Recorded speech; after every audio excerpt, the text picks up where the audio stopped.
So, The Dark Knight Rises was directed by Christopher Nolan. It's the concluding chapter of his Batman trilogy, and this time around it stars Christian Bale, Michael Caine, Gary Oldman, Morgan Freeman, as well as new faces such as Tom Hardy, Anne Hathaway, Joseph Gordon-Levitt, Marion Cotillard, and in this movie, taking place several years after The Dark Knight, the Dent Act has been put into place, crime is now down, it's peacetime in Gotham, but when a new criminal emerges known as Bane, Batman must come out. Bruce Wayne must come back as Batman to try to take him down, and basically chaos ensues, pain ensues, and the concluding chapter of the Dark Knight trilogy. So this was a movie where the hype for it was insane. The hype for it was even crazier than The Dark Knight. The movie was it was highly anticipated. There's like this period on Rotten Tomatoes where people couldn't even like give it a negative review without like getting like negative comments and such. So this movie was the scene was like the movie was like anticipated. People were really, really looking forward to it, and people were very excited to see how this trilogy would conclude, how this movie would happen, how would it live up to The Dark Knight, and is it as good as The Dark Knight? No, it is not. Is this movie bad? Honestly, I don't think it's bad. I don't think it's great either. I just think it's fine. Like it's better than some Batman movies out there, but comparing this to the rest of Nolan's trilogy, this is kind of a letdown upon a rewatch. So, I'll be fair, I'm going to get to the stuff I liked first. Let's get to the stuff I do like, and I do think most of the performances are pretty good. I think Christian Bale does a really good job in this movie, especially considering he's mostly as Bruce in this movie. I think he's really good in this movie I think it's some of the best work he's done in this trilogy. Tom Hardy is a decent villain too, especially like towards the middle of the movie when he's like a little more intense. I do like that. I do like the opening scene a lot that he's in. Michael Caine is also pretty good in this movie too. He doesn't really appear a whole lot in this movie. Same with Gary Oldman. He doesn't really appear a whole lot in this movie, but they do get enough to do to the point where it's like they're giving good performances. Anne Hathaway, I thought she did a really good job as Selena Kyle, and Joseph Gordon-Levitt was decent for the most part. There are no bad actors in this movie, just maybe not the best written characters, I would say. And also, what I like about this movie is that this movie does bring back Batman Begins a lot more, which I feel like that was kind of forgotten about with The Dark Knight. I feel like The Dark Knight kind of just became its own thing, so this movie basically tried to go back to some of the plot points from Batman Begins to try to, tie all these movies together.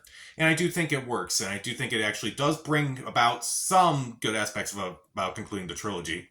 Meanwhile, the production values I think are pretty good. The cinematography done by Wally Pfister again, incredible. There are some shots where I'm amazed by like how they actually did that, and I'm just like impressed. The score by Hans Zimmer is also really well done. I would argue this is some of his best work in the Batman series.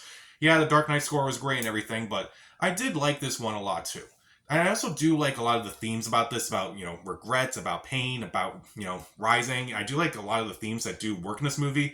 Even though if I don't love everything about this movie, I do think the themes are very interesting. Meanwhile, there's a lot of great action in this movie, like the rooftop fight with Batman and Catwoman. I do like that scene.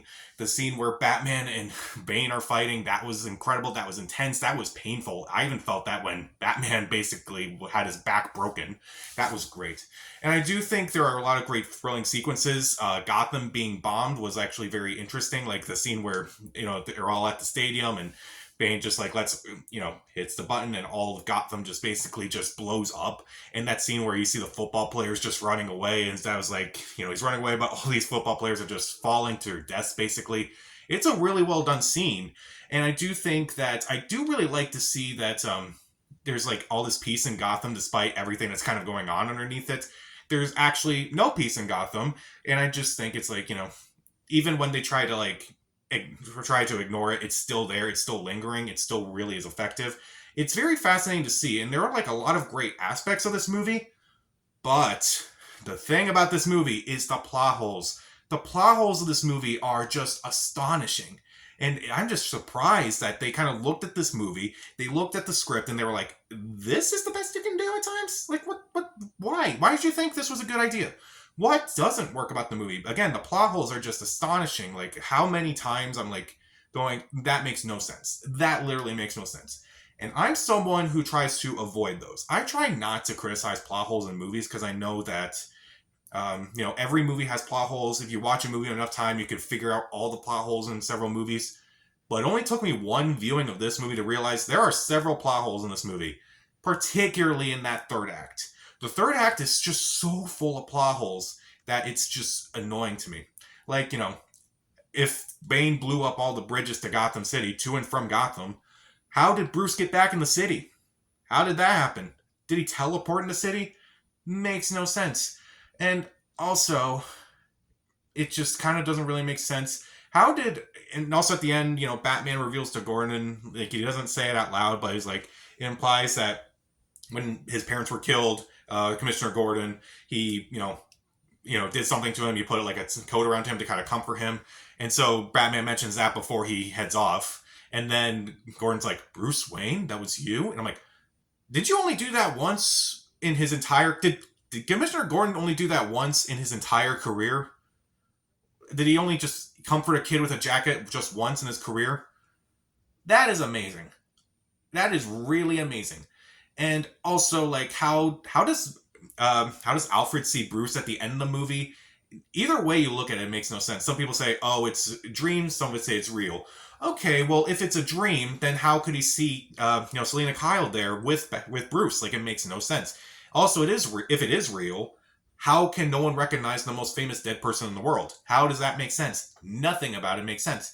Also, Bane manages to get all the cops, with the exception of Gordon and Blake, into the, under the tunnels and just trap them all. Like, how did the cops survive? How did the cops look good after all this? It doesn't really make a whole lot of sense when you really think about it. How does Bruce survive pretty much anything that happens in this movie? I feel like a lot of the moments in this movie where you question the logic and the reality of it, and also, like, how does Bruce survive an atomic bomb? How does he survive that other than him just being Batman? Like, how does that make any sense? I don't know. Because he's Batman. That's not enough. How does he survive an atomic bomb? Even when I saw it for the first time, I'm like, how did you even survive that? Come on. Like, again, I try not to criticize plot holes in movies, but this one has just so many of them, and I think because of that third act where all the plot holes are just, like, there, and that's not to say there aren't, like, hiccups here and there in the movie. It's just in the third act where it's like it becomes incredibly noticeable and almost distracting.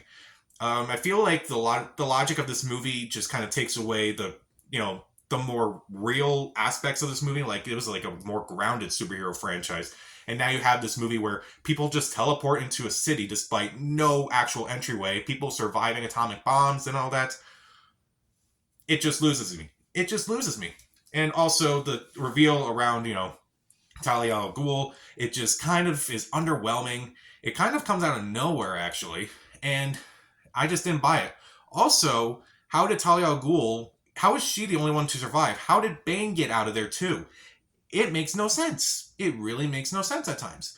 And I do think there are some pacing issues with this movie. The movie is the longest of all the Batman movies in this trilogy. I'm not counting The Batman, but there are a lot of moments in this movie where I'm like, this movie could pick it up a bit. I know Christopher Nolan's movies are longer than usual, but that doesn't mean that you can't make your movie long enough. But it's a weird movie for me because I do think a lot of it is good, but it's the plot holes that kind of just drive this movie crazy. Drive me crazy. It's definitely, it's not the worst Batman movie ever. It's not the worst movie ever. It is, however, the worst Batman movie Nolan has done. It's also probably his worst, like, main feature movie. I'm not going to count Following in that whole thing because that's hardly a feature in my opinion. But this movie just kind of falls apart, particularly in the last act, and that's kind of where you really needed to, like, stick the landing. I think, like, the best way to describe it is, like, there are a lot of great sequences in this movie, but when you string them all together, they all kind of just fall apart by the end. Even though there are a lot of great things in this movie, like the acting, the cinematography, the score, and the themes and such, and the action, and there are a lot of great thrilling sequences, and I do like the aspects of, like, this world that we're in now after The Dark Knight, I just can't get past the majority of the plot holes in this movie. It's just enough to drive a truck through. A truck that's... I just hate it. I don't say hating is a strong word for this movie. I would say underwhelmed in retrospect, but it's definitely the worst movie I think Nolan has done. I'll give it 2.5 out of 4 stars. Stream it. There are times where I watch it and I'm like, I like it more than I remember, but then there was times, like the last time, where it's like, yeah, I definitely don't like this movie as much as I remember. So, I don't know. What are your thoughts on the Dark Knight trilogy? And also, like, What's your favorite or least favorite concluding chapter of a trilogy? Comment down below, subscribe to the channel. This is Pat. Stay safe.